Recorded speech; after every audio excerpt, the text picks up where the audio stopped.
చర్చిల్ని తీసేస్తున్నారు, త్రిబుల్ వెంటబడుతున్నారు, దళితులకు ఉన్మాదంగా ప్రవర్తిస్తున్నారు. సార్, మీరు రాజ్యాంగం మీద ప్రమాణం చేసి మత విశ్వాసాలను, అన్ని మత విశ్వాసాలను సమానంగా చూస్తానని ఓ తీసుకున్న మీరు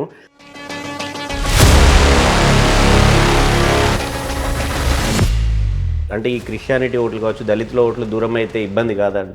ఎందుకు ఉంటుంది ఇబ్బంది?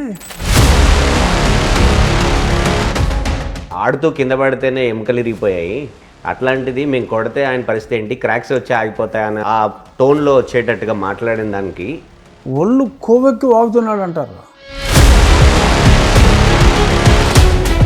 అప్పుడు ఉన్నటువంటి రెడ్ బుక్ ఇక్కడ పనిచేయట్లేదు. ఇప్పుడు ఈ విషయంలో వాళ్ళకి శిక్షలు ఇంకా పడలేదు. ఆ బుక్కులకి నాకు సంబంధం లేదండి.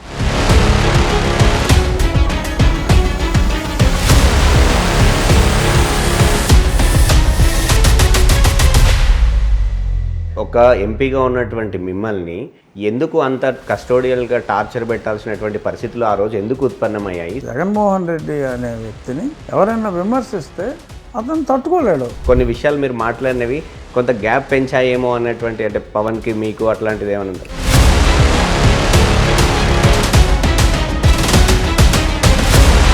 ఏ వర్గానికి కూడా దగ్గరగా లేకుండా పోతున్నారు త్రిబుల్ అనేది? ఒక్కొక్కరిది ఒక్కో పర్సెప్షన్లో ఉంటుందమ్మా. ఇప్పుడు తాళ్ళను చూసి కొందరు పామని భయపడిపోయి పారిపోతారు. అది నాకు తాళని తెలుసు, లేదంటే అది తాసుపాము కాదో బురద పాము అని తెలుసు, మీద కాలు వేసుకుని వెళ్ళిపోతాను నేను.